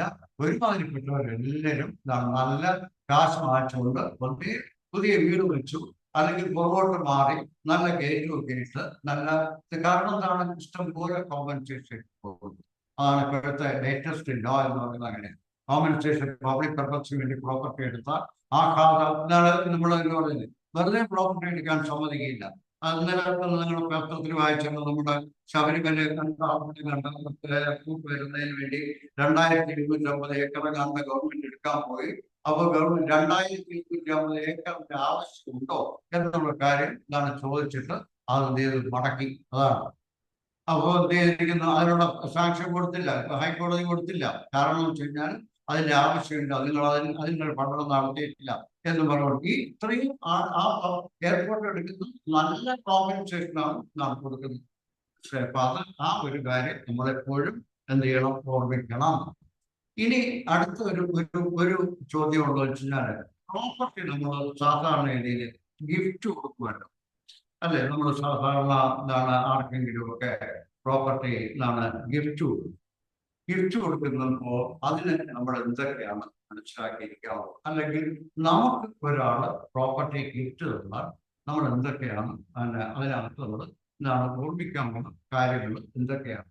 ആ പ്രോപ്പർട്ടി ഗിഫ്റ്റ്, ഒരു പ്രോപ്പർട്ടി ഗിഫ്റ്റ് ചെയ്യുക എന്ന് പറഞ്ഞാൽ അതിന്റെ അർത്ഥം വെച്ചാൽ വില വാങ്ങാതെ, അതിന്റെ പ്രൈസ് ഒന്നും തന്നെ വാങ്ങാതെ, ഒന്നൊരു natural love and affection between the persons are standing in near relation to each other, അത് നോക്കിയിട്ടോ, അല്ലെങ്കിൽ നമ്മുടെ പ്രോപ്പർട്ടി ചെയ്യുന്ന നമുക്ക് ഇഷ്ടം പോലെ ആർക്കെങ്കിലും കൊടുക്കാൻ പറ്റുന്ന ഒരു പ്രോപ്പർട്ടി ആണെങ്കിൽ ആ പ്രോപ്പർട്ടി നമുക്ക് ഇഷ്ടമുള്ള ആളിനെ ഗിഫ്റ്റ് കൊടുക്കുന്നതിനോ വിരോധമൊന്നുമില്ല. only thing is അതിനകത്ത് എന്തുമായിരിക്കണം, ഡോണർ ആരാണോ ആ ഗിഫ്റ്റ് കൊടുക്കുന്നയാള് ആ കൊടുക്കുന്ന സമയത്ത് എങ്ങനെയായിരിക്കണം, സൗണ്ട് മൈൻഡ് ആയിരിക്കണം. എന്ന് പറഞ്ഞാൽ അറിയാൻ പ്രാന്തം പിടിച്ച് അങ്ങനെയുള്ള ആളുകളെ കൊണ്ടുപോയി ഗിഫ്റ്റ് എഴുതി വാങ്ങിക്കുന്ന ആൾക്കാരുണ്ട്, നമുക്കറിയാം. മനസ്സിലായി? മെന്റൽ ഹോസ്പിറ്റലിൽ കൊണ്ട് മെന്റൽ ഹോസ്പിറ്റലിൽ കിടക്കുന്ന രോഗികൾ എനിക്ക് വളരെ വ്യക്തമായിട്ട് അറിയാം. എന്ന് വെച്ചാൽ മെന്റൽ ഹോസ്പിറ്റലിൽ നിന്ന് ആളുകളെ കൊണ്ടുപോയി വീട്ടിൽ കൊണ്ടുപോയിട്ട് രജിസ്ട്രാറെ വീട്ടിൽ വരുത്തി, രജിസ്ട്രാർക്കും എന്തെന്ന് വെച്ചാൽ അവർ എന്തെങ്കിലുമൊക്കെ മാനിപ്പുലേഷൻസ് നടത്തി ഇയാളെ കൊണ്ട് ഒപ്പിടുകയും ഒക്കെ ചെയ്ത് കഴിഞ്ഞിട്ട് പിറ്റേ ദിവസം വന്നത് മെന്റൽ ഹോസ്പിറ്റൽ തിരിച്ചു കൊണ്ടുവരും. പിന്നെ ഇങ്ങോട്ട് തിരിഞ്ഞു കഴിഞ്ഞാൽ നോക്കില്ല. അങ്ങനെയുള്ള ഒരുപാട് കേസുകൾ നമുക്ക് മനസ്സിലാക്കാൻ സാധിച്ചിട്ടുണ്ട്. കാരണം വെച്ചാൽ കുറച്ച് എൻ്റെ സർവീസിന്റെ കുറച്ച് ദിവസം ഞാൻ മെന്റൽ ഹോസ്പിറ്റലിൽ വർക്ക് ചെയ്തിരുന്നു. അതുകൊണ്ടാണ് എനിക്കത് വളരെ കൃത്യമായിട്ട് എനിക്കറിയാൻ പറയുന്നതിന് കാരണം അതറിയാം. അതാണ് ചിലർക്ക് കുറെ ആളുകൾ വെറുതെ ഭ്രാന്താണെന്നുള്ളതുകൊണ്ട് അങ്ങനെയുള്ളതുകൊണ്ട്, ഇനി ഭ്രാന്തായിട്ട് നടിക്കുന്ന ആൾക്കാരും അങ്ങനെയുള്ള കുറെ ആൾക്കാർ അതിനുണ്ട്. അതിലൊന്നും നമുക്ക് പോകണ്ട. അപ്പൊ ഇത്രയും കാര്യങ്ങൾ നമ്മൾ എന്താണ് ഒരു പ്രോപ്പർട്ടി പർച്ചേസ് ചെയ്യുമ്പോൾ നമ്മൾ നോക്കാതിരിക്കരുത്. കാരണം ഏറ്റവും അതിനകത്ത് പ്രധാനപ്പെട്ടതെന്ന് പറയുന്നത് നമ്മൾ ആ സ്ഥലത്ത് പോവുക, അതിന്റെ തൊട്ട് ആ പ്രോപ്പർട്ടിയുടെ കൺവെയൻസ് നമ്മൾ ഡീഡ് വാങ്ങിച്ച് നോക്കുക, അത് ലോയറെ കാണിച്ചിട്ട് കൺസൾട്ട് ചെയ്ത് അതിനകത്ത് എൻകംബറൻസ് വേറെ വല്ല ചുക്കുരുക്ക് വല്ലതും ഉണ്ടോ. മൈനർക്ക് ചെറിയ ആളുകളുണ്ട്, മൈനറിന്റെ പ്രോപ്പർട്ടി എന്ത് ചെയ്യുന്നറിയ വിൽക്കും. മനസ്സിലായല്ലോ? മൈനറുടെ ഗാർഡിയൻ ആയിട്ടിരിക്കുന്ന ആൾ, മൈനർക്ക് അച്ഛനോ അമ്മയൊന്നും ഇല്ലാത്ത ഒരു മൈനർ ആണെന്നിരിക്കട്ടെ, അയാൾക്കൊരു ഗാർഡിയൻ ഉണ്ടാവും. ആ ഗാർഡിയൻ നാച്ചുറൽ ഗാർഡിയൻ എന്ന് പറയുന്ന, അല്ലെങ്കിൽ എന്താണ് ഗാർഡിയൻ ആറ്റ് ഡിക്റ്റം എന്നാണ് അതിനകത്ത് കോടതിയിൽ അയാളുടെ കുട്ടിയുടെ കേസൊക്കെ നടത്തുന്നതിന് വേണ്ടി കോടതി നിശ്ചയിക്കുന്ന ഒരു കോർട്ട് അപ്പോയിന്റഡ് ഗാർഡിയൻ ഉണ്ടാകാം. ചിലപ്പോൾ ഈ ഗാർഡിയൻ എന്ന് പറയുന്നതാണ് ഈ കുട്ടി എങ്ങനെയെങ്കിലും തട്ടിപ്പോയി കഴിഞ്ഞാൽ അതിന്റെ സ്വത്ത് അവർക്ക് എടുക്കാമല്ലോ എന്ന് വിചാരിച്ചിട്ട് പല കാര്യങ്ങളും ഒരു ചിലപ്പോൾ ചെയ്തു വരും. മനസ്സിലായോ? അപ്പൊ അങ്ങനെയുള്ള ഏതെങ്കിലും മൈനറിന്റെ ഒരു പ്രോപ്പർട്ടിയാണ് വിൽക്കുന്നതെങ്കിൽ ആ മൈനർക്ക് എപ്പോഴാണോ മേജർ ആകുന്ന സമയത്ത് ശ്രദ്ധിക്കുക. മേജർ ആകുന്ന സമയത്ത് വേണമെങ്കിൽ ആ പ്രോപ്പർട്ടി ഞാൻ എൻ്റെ ആവശ്യത്തിനല്ല ഇത് വിറ്റത് എന്ന് പറഞ്ഞ് എന്ത് ചെയ്യാൻ ആ ഡോക്യുമെന്റ് ഡിസോൺ ചെയ്യാൻ പറ്റും. ഡിസോൺ ചെയ്യുമ്പോഴേക്കും എന്ത് ചെയ്യുന്നു, ആ പ്രോപ്പർട്ടി റിക്കവർ ചെയ്യാനായിട്ട് ആ കുട്ടി ശ്രമിക്കും. അങ്ങനെ വരുമ്പോഴേക്കും മൈനറുടെ ആ പ്രോപ്പർട്ടിയാണ്, ആവശ്യമില്ലാതെയാണ്, ആ കുട്ടിയുടെ ആവശ്യത്തിനല്ലാതെയാണ് ആ പ്രോപ്പർട്ടി ട്രാൻസ്ഫർ ചെയ്ത് പോയെങ്കിൽ എന്ത് ചെയ്യും, ആ പ്രോപ്പർട്ടി തിരിച്ചു കൊടുക്കാനായിട്ട് കോടതി ഉത്തരവിടും. അപ്പോഴേക്കും വാങ്ങിച്ച ആളുടെ പ്രോപ്പർട്ടി കളയും. അങ്ങനെ വാങ്ങിക്കുന്ന ആളുകൾ എന്ത് ചെയ്യുമെന്ന് വെച്ചാല് ആ പ്രോപ്പർട്ടിയിൽ എന്തെങ്കിലും തരത്തിൽ ഈ കുട്ടി മൈനറായിരുന്ന കുട്ടി മേജറാകുമ്പോൾ അവകാശം ഉന്നയിക്കുകയാണെങ്കിൽ എന്റെ മറ്റൊരു പ്രോപ്പർട്ടി നിങ്ങൾക്ക് അതിനെന്ത് ചെയ്യാം. അതിനാണ് സാധാരണ ഈ ആധാര എഴുത്തുകാർ പറയും ചൂണ്ട് പറയുക എന്ന് പറഞ്ഞാൽ അർത്ഥം വെച്ചാൽ ഈ പ്രോപ്പർട്ടി പകരം നിങ്ങൾക്ക് ഇന്ന പ്രോപ്പർട്ടിയിൽ നിന്ന് അതിന്റെ കോമ്പൻസേഷനൊക്കെ ഇത് വേണമെങ്കിൽ ഇതാക്കാം എന്ന് വേണമെങ്കിൽ പറയും. അങ്ങനെയൊക്കെ ചെയ്യുമ്പോഴേക്കും നമുക്ക് എന്താണ് അതൊക്കെ ഉണ്ടോ, അങ്ങനെയുള്ള ബുദ്ധിമുട്ടുകളൊക്കെ ഉണ്ടോ എന്നുള്ളത് നമ്മൾ എന്ത് ചെയ്യണം, ആ ഡോക്യുമെന്റിൽ നിന്ന് നാം മനസ്സിലാക്കാനായിട്ട് ശ്രമിക്കണം. അതുപോലെ തന്നെ ബാങ്കുകളിലൊക്കെ ചിലപ്പോൾ ചില നിങ്ങൾക്കറിയാം ഒരു തരത്തില് ബാങ്കിൽ നമ്മൾ പ്രോപ്പർട്ടി പണയം വെക്കുമ്പോൾ ശ്രദ്ധിച്ചാൽ അത് രജിസ്റ്റർ ചെയ്യേണ്ട കാര്യമില്ല. രജിസ്ട്രേഷൻ ആവശ്യമില്ലാത്ത ഒരു മോർഗേജാണ്. ബാങ്കിൽ നമ്മൾ ടൈറ്റിൽ ഡീഡ്സ് ഡെപ്പോസിറ്റ് ചെയ്തിട്ട് നമ്മൾ എന്ത് ചെയ്യുക, ലോൺ അവൈൽ ചെയ്യുക എന്ന് പറയുന്നത്. അതിനകത്ത് നമ്മളെന്ന് വെച്ചാൽ പ്രോമിസറി നോട്ടും നമ്മുടെ ഡോക്യുമെന്റ് അവിടെ കൊടുത്താൽ മതി. ചില വളരെ വിശ്വാസമുള്ള, നമ്മൾ വളരെയധികം വിശ്വാസമുള്ള ആൾക്കാരാണെങ്കിൽ എൻ്റെ കോപ്പി കൊടുത്താലും മതി. അവർക്കെന്ന് വെച്ചാൽ ആ കോപ്പി കൊടുത്തു കഴിഞ്ഞാൽ അത് വെച്ചുകൊണ്ട് തന്നെ എന്താണ് നമുക്ക് ലോൺ തരും. അപ്പോൾ ചിലപ്പോൾ എന്താണെന്ന് വെച്ച് കഴിഞ്ഞാൽ ഈ ബാങ്കിൽ ഏതെങ്കിലും അതാണ് ഞാൻ നേരത്തെ പറഞ്ഞില്ലേ, നോൺ അറ്റാച്ച്മെന്റ്, നോൺ ലയബിലിറ്റി അങ്ങനെയുള്ള സർട്ടിഫിക്കറ്റുകളുണ്ട്. അത് നമുക്ക് എന്ത് ചെയ്യാനായിട്ട് വാങ്ങിക്കാനായിട്ട് നമുക്ക് പറ്റുകയും ചെയ്യും. അത് വേണമെങ്കിൽ നമുക്ക് പരസ്യം ചെയ്ത് വേണമെങ്കിൽ നമുക്ക് വാങ്ങിക്കാം. ചില പത്രങ്ങളിലൊക്കെ പരസ്യം ചെയ്യാറുണ്ട്, ഇന്ന് പ്രോപ്പർട്ടി വാങ്ങാൻ ഉദ്ദേശിക്കുന്നു, ഈ പ്രോപ്പർട്ടിയിൽ എന്തെങ്കിലും തരത്തിലുള്ള കാരണങ്ങൾ ഉണ്ടെങ്കിൽ അതിന്റെ ഇത്ര ദിവസത്തിനകത്ത് അറിയിക്കണം എന്നുകൊണ്ട് ചിലപ്പോൾ നമുക്ക് പരസ്യപ്പെടുത്തിയിട്ട് വേണമെങ്കിൽ അങ്ങനെ. നമ്മൾ ഒരു പ്രാവശ്യം പ്രോപ്പർട്ടി വാങ്ങാൻ പോകുമ്പോൾ നമ്മൾ വിചാരിക്കണം നമ്മൾ എല്ലാ ദിവസവും വാങ്ങിക്കുകയും ചെയ്യുന്ന ആളുകൾ അല്ലെങ്കിൽ നമുക്കൊരു പ്രാവശ്യം മാത്രമേ പ്രോപ്പർട്ടി വാങ്ങാൻ പറ്റുള്ളൂ, ഒരു പ്രാവശ്യം മാത്രമേ നമുക്കൊരു വീട് വയ്ക്കാൻ പറ്റുള്ളൂ. അങ്ങനെയൊക്കെ ആണെങ്കിൽ ഈ വാങ്ങൽ വിൽക്കലിന് വളരെയധികം നമ്മൾ ശ്രദ്ധ ചെലുത്തണം. അതുപോലെ തന്നെയാണ് ഇനി അടുത്തത് ചിലർ ഉദ്ദേശിച്ചാൽ നമ്മുടെ ഒരു ഭൂമി നമ്മൾ വാങ്ങാൻ പോകുമ്പോൾ അതിന്റെ തരം എന്താണ് എന്നുള്ളത് നമ്മൾ നോക്കണം.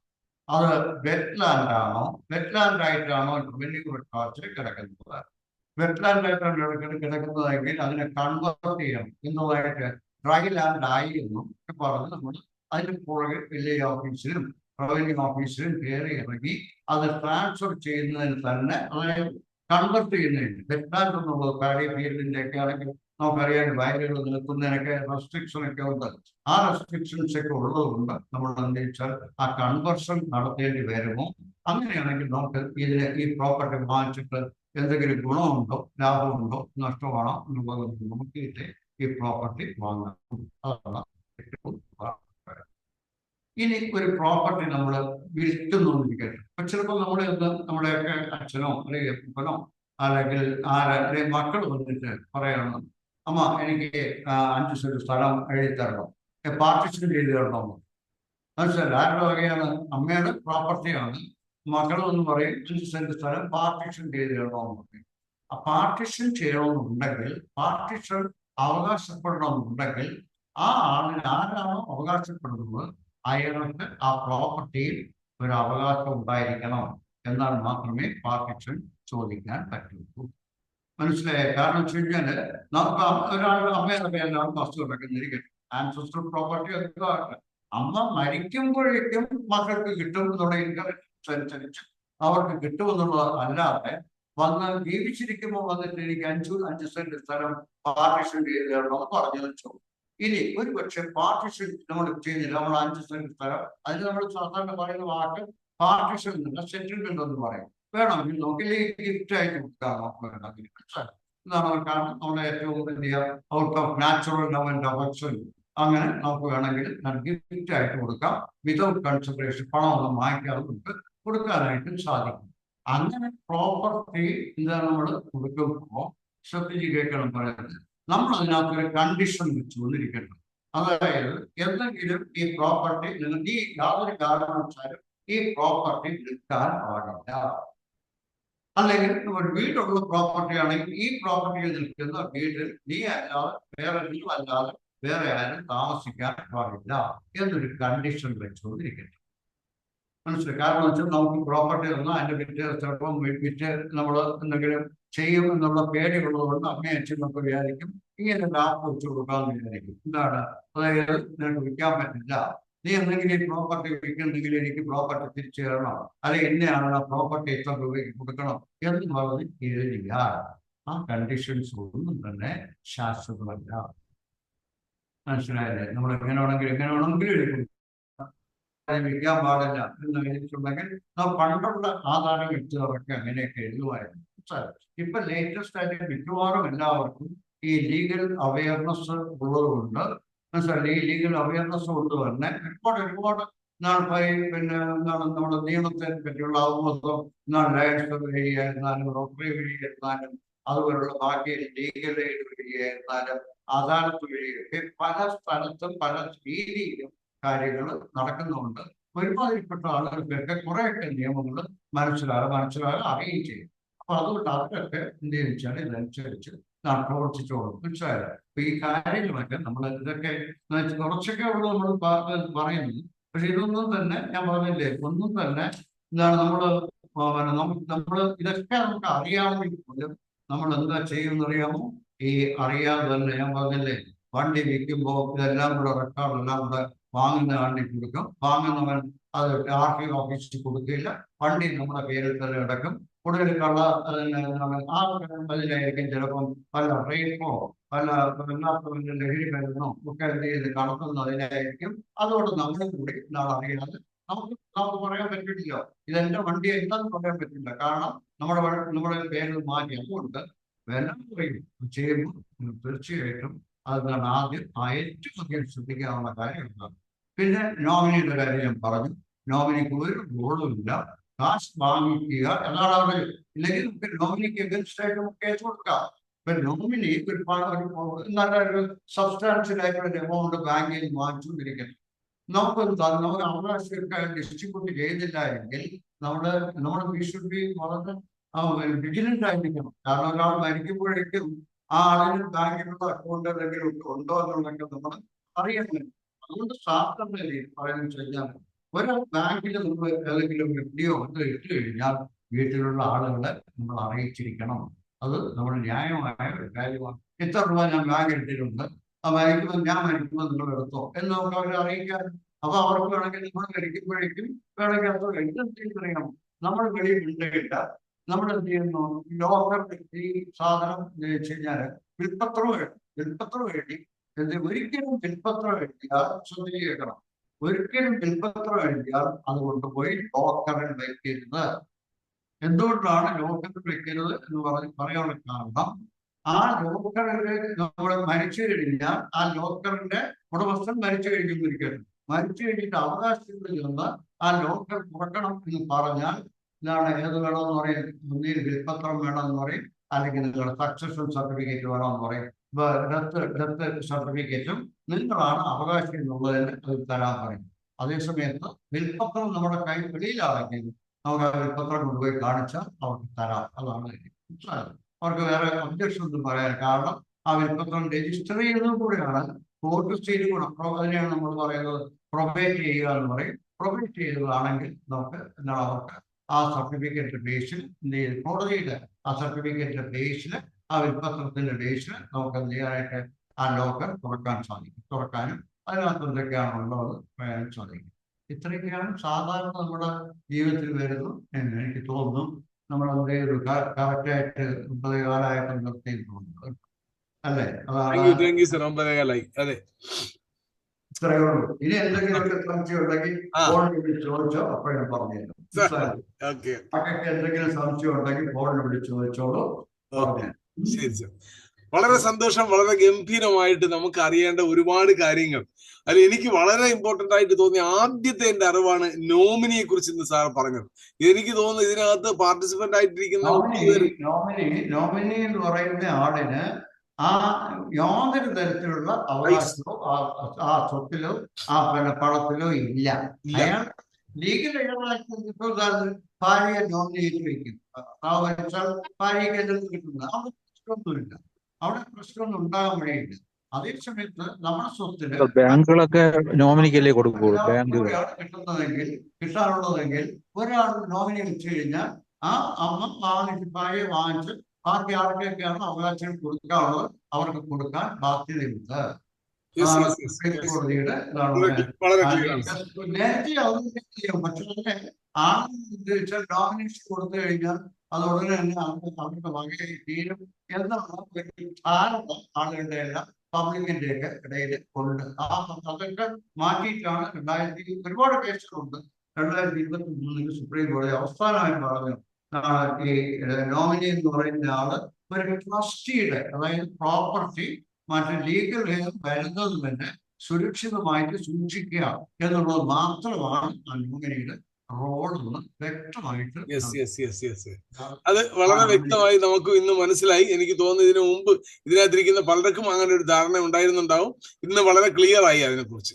രണ്ടാമത്തെ സാറ് പറഞ്ഞത് ഈ വിറ്റ്നസ് സിഗ്നേച്ചർ ചെയ്യുന്നത്. വിറ്റ്നസിനെന്ന് മാത്രമല്ല, പലപ്പോഴും നമ്മൾ സിഗ്നേച്ചർ ചെയ്യുന്നത് അവിടെ ഇൻഡു മാർക്ക് ചെയ്തിരിക്കേണ്ടതെല്ലാം സിഗ്നേച്ചർ ചെയ്യുന്ന ഒരു ഹാബിറ്റാണ് പല ആളുകളിലും ഉള്ള. ഇന്ന് അതിന്റെ ഇമ്പോർട്ടൻസിനെ കുറിച്ച് സാറ് വളരെ വ്യക്തമായി പറഞ്ഞു തന്നു.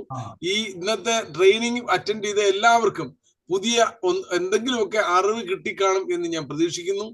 ഇതാണ് നമ്മുടെ ഉദ്ദേശ ലക്ഷ്യവും. ഓരോ ദിവസവും ഓരോ ട്രെയിനിങ്ങുകളിലൂടെ പുതിയ പുതിയ അറിവുകൾ നമുക്ക് പകർന്നു കിട്ടാൻ വേണ്ടിയാണ് ഈ റോറിംഗ് മൺഡേ എന്ന പ്രോഗ്രാം എല്ലാ തിങ്കളാഴ്ചകളിലും നടത്തി വരുന്നത്. ഇന്ന് പാർട്ടിസിപ്പന്റ് ആയിട്ടുള്ള എല്ലാവരും അടുത്ത തിങ്കളാഴ്ചയും കൃത്യമായി ഇതിൽ കയറാൻ ശ്രമിക്കണം. ഇനി ആർക്കെങ്കിലും സ്പെസിഫിക് ആയി എന്തെങ്കിലും സംശയം ചോദിക്കാൻ 2 മിനിറ്റ് അവസരമുണ്ട്. ഇപ്പൊ തന്നെ വേണമെങ്കിൽ ഒന്ന് ഹാൻഡ് റൈസ് ചെയ്തിട്ട് പറയാം. എന്തെങ്കിലും ചെറിയ കാര്യങ്ങളാണെങ്കിൽ ചോദിക്കാം. പറഞ്ഞുതരാം.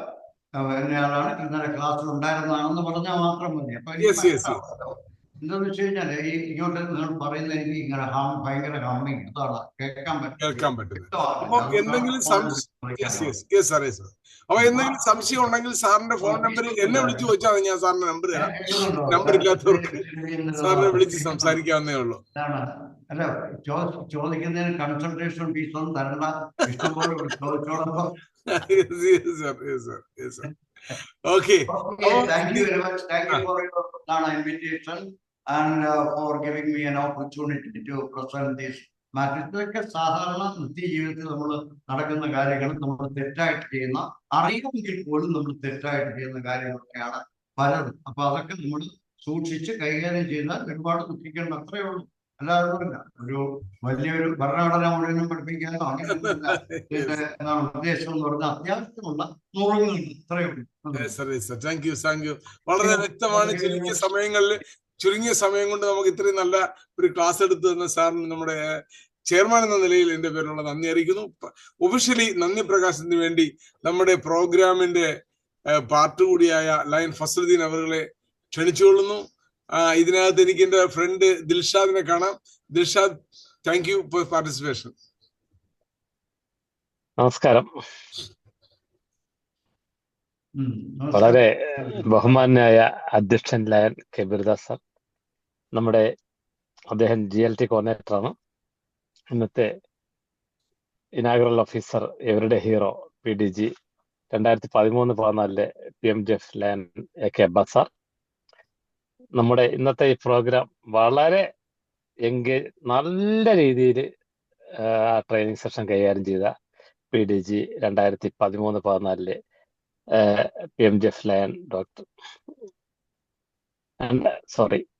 2011-12 PMJF Lion doctor Ramakrishnan sir, chief ഗസ്റ്റിനെ പരിചയപ്പെടുത്തിയ secretary general Lion Prasad sir, എല്ലാവർക്കും നമസ്കാരം. ഇന്ന് നമ്മുടെ റോറിംഗ് മൺഡേ വളരെ നല്ല രീതിയിലാണ് മുമ്പോട്ട് പോകുന്നുള്ള ഏറ്റവും വലിയ തെളിവാണ് ഇന്നത്തെ ഈ എപ്പിസോഡ്. നമ്മുടെ വർഷങ്ങൾക്ക് മുമ്പ് എറണാകുളത്ത് ഒരു ഹോട്ടലിൽ ഞാൻ താമസിച്ചിട്ട് റൂമിൽ നിന്ന് പുറത്തോട്ടിറങ്ങിയപ്പോൾ സാറിനെ കണ്ടു. അന്ന് ഞാൻ സാറിനെ പരിചയപ്പെട്ട് സംസാരിച്ചപ്പോൾ സാറ് പറഞ്ഞത് എല്ലാ ശനിയും ഞായറും, വെള്ളി ശനിയോ ശനി ഞായറോ അദ്ദേഹം ആ ഹോട്ടലിൽ താമസിച്ചിട്ട് അവിടുത്തെ ആൾക്ക് ട്രെയിനിങ് കൊടുക്കുമെന്ന് പറഞ്ഞു. ആർക്കാണ് ട്രെയിനിങ് കൊടുക്കുന്നത് ഞാൻ ചോദിച്ചപ്പോൾ അദ്ദേഹം പറഞ്ഞത് ജഡ്ജിമാരാകാൻ ആഗ്രഹിക്കുന്ന ആ ലിസ്റ്റിലുള്ള ആൾക്കാർക്കുമാണ് ട്രെയിനിങ് കൊടുക്കുന്നതെന്നാണ് അദ്ദേഹം അന്ന് എന്നോട് പറഞ്ഞത്. അപ്പോഴാണ് യഥാർത്ഥത്തിൽ രാമകൃഷ്ണൻ സാറിന്റെ ആ വില എനിക്ക് മനസ്സിലായത്. അതുവരെ അത്രയും അറിയില്ലായിരുന്നു, അന്നത്തെ അവിടെ താമസിച്ചത്. അപ്പൊ ഇന്നത്തെ നമ്മുടെ ഈ ട്രെയിനിങ്, അത് 3000-ലധികം മെമ്പർമാർക്ക് ഇന്ന് ഞാൻ ഈ 4000-ലധികം മെമ്പർമാർക്ക് ഇന്നത്തെ ഇതിന്റെ ലിങ്ക് ഞാൻ ഷെയർ ചെയ്തായിരുന്നു. അപ്പൊ നമ്മൾ പ്രോഗ്രാമിൽ പങ്കെടുത്ത വളരെ കുറച്ച് പേര് മാത്രമാണ്. അപ്പൊ ഇതുപോലുള്ള പ്രോഗ്രാമുകൾ യഥാർത്ഥത്തിൽ പങ്കെടുക്കാത്തവർക്ക് തീരാ നഷ്ടവും പങ്കെടുക്കുന്നവർക്ക് വളരെ നേട്ടവുമാണ്. അദ്ദേഹം വളരെ കാര്യങ്ങൾ പറഞ്ഞു. അതിൽ ഏറ്റവും കൂടുതൽ ഉള്ളത് ഈ വാഹനങ്ങൾ കൈകാര്യം എഴുതി മാറുമ്പോൾ നമ്മുടെ സമയത്ത് കൂടെ തന്നെ നമ്മുടെ RC ബുക്കിലെ നമ്മുടെ പേര് ചേഞ്ച് ചെയ്ത് കൊടുത്തില്ലെങ്കിൽ വളരെ വലിയ ബുദ്ധിമുട്ടുകളിൽ നമ്മൾ ചെന്നുപെടും എന്നുള്ളതിന് അദ്ദേഹം സൂചിപ്പിക്കുകയുണ്ടായി. എനിക്കും പല അനുഭവങ്ങളുണ്ട്. കാര്യം വണ്ടികൾ മാറുമ്പം വണ്ടി പേര് മാറി മാത്രമേ കൊടുക്കാവൂ എന്നുള്ളത് വളരെ പ്രാധാന്യമുള്ള കാര്യമാണ്. വലിയ വലിയ കാര്യങ്ങൾ ആ വണ്ടികൾ പോയി പെട്ടാൽ നമുക്കത് ഭാവിയിൽ അദ്ദേഹത്തിന് അത് പെട്ടെന്ന് കൈകാര്യം ചെയ്തെങ്കിലും കൈകാര്യം ചെയ്യാൻ പറ്റിയെങ്കിലും മറ്റുള്ളവർക്ക് അത് അങ്ങനെ ചെയ്യാൻ പറ്റണമെന്നില്ല. അതുകൊണ്ട് വളരെ ശ്രദ്ധിക്കുക ആ കാര്യങ്ങളിൽ. അപ്പോൾ എൻ്റെ എന്തായാലും ഇന്നത്തെ നമ്മുടെ 25ാമത്തെ എപ്പിസോഡാണിത്. വളരെ ആവേശകരമായ, വളരെ നല്ല എൻഗേജഡ് ആയിട്ടുള്ള ഒരു എപ്പിസോഡായിരുന്നത്. Low vibes you can skip എന്ന പേര് സൂചിപ്പിക്കുന്നത് പോലെ തന്നെ ഒഴിച്ചുകൂടാൻ വയ്യാത്ത നിയമവിജ്ഞാനം ഏറ്റവും ലളിതമായും ഹൈപ്പ് നൽകുന്ന രീതിയിലും ഇന്ന് നമുക്ക് മുന്നിൽ അവതരിപ്പിച്ചു അദ്ദേഹത്തിന്.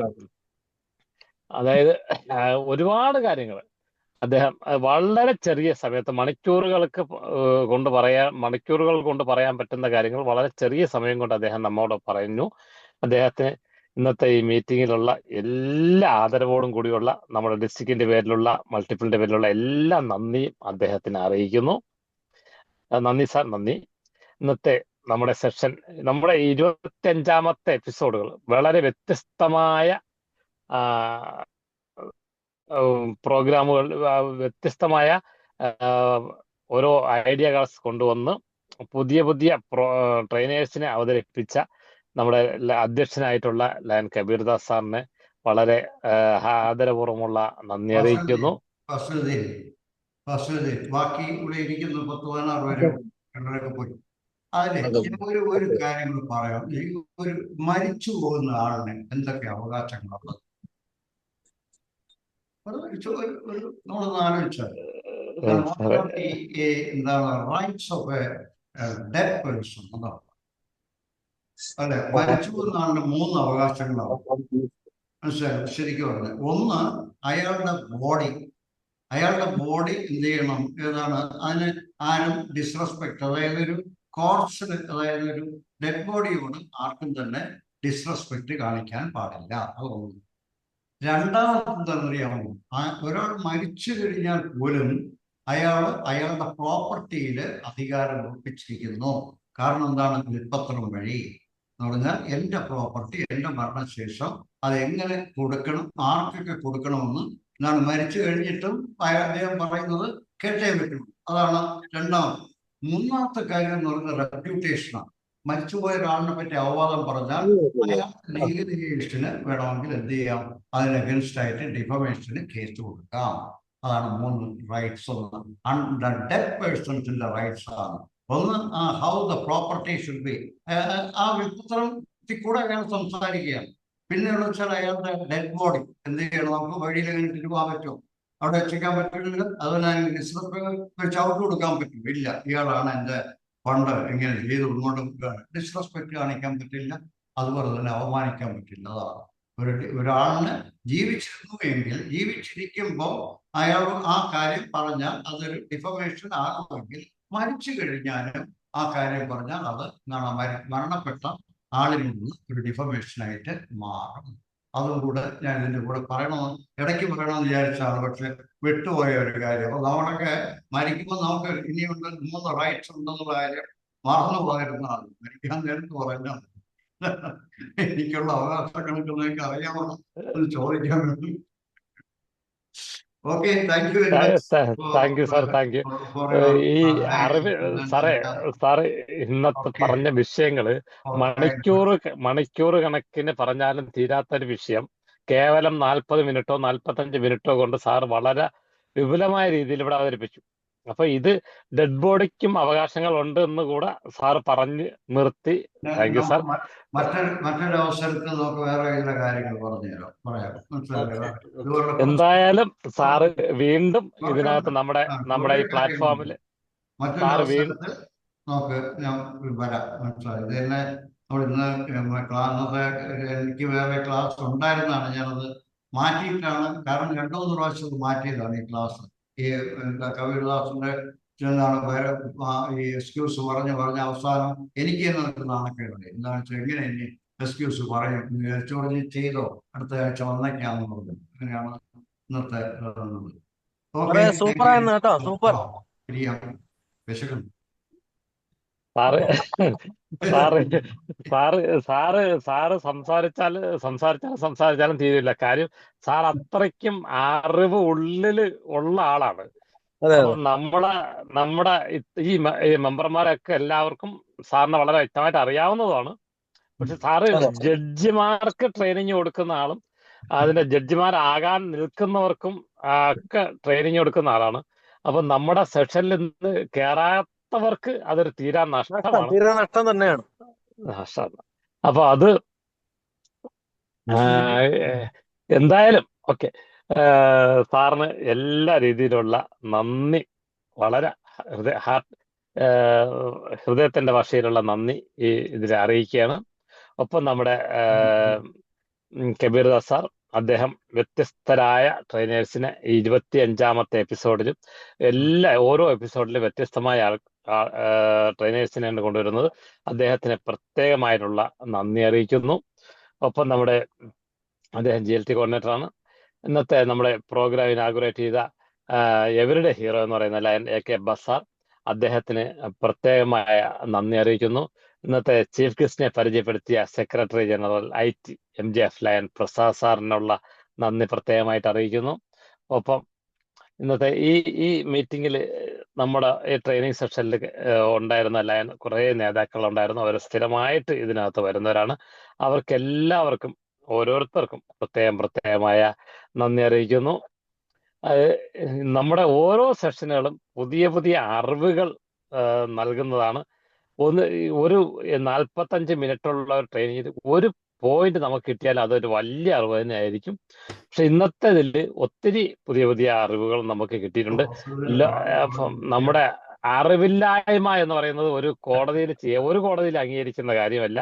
അറിവ് നമ്മൾ സ്വായത്തമാക്കണം എന്നുള്ളതാണ് കോടതി പറയുന്നത്. അതുകൊണ്ട് തന്നെ ഇന്നത്തെ സെഷൻ വളരെ പ്രാധാന്യം അറിയിക്കുന്നതാണ്. പങ്കെടുത്ത എല്ലാവർക്കും പ്രത്യേകമായ നന്ദികൾ അറിയിച്ചുകൊണ്ട് നിർത്തട്ടെ. നന്ദി, നമസ്കാരം. Okay Fazil sir, thank you. താങ്കൾക്കും നമ്മുടെ ഫ്ലോറിന്റെ പേരിലുള്ള നന്ദി അറിയിക്കുന്നു. Jai Hind, good night. അടുത്ത ആഴ്ച മറ്റൊരു വിഷയവുമായി നമുക്ക് വീണ്ടും കാണാം. Good night sir. Good night.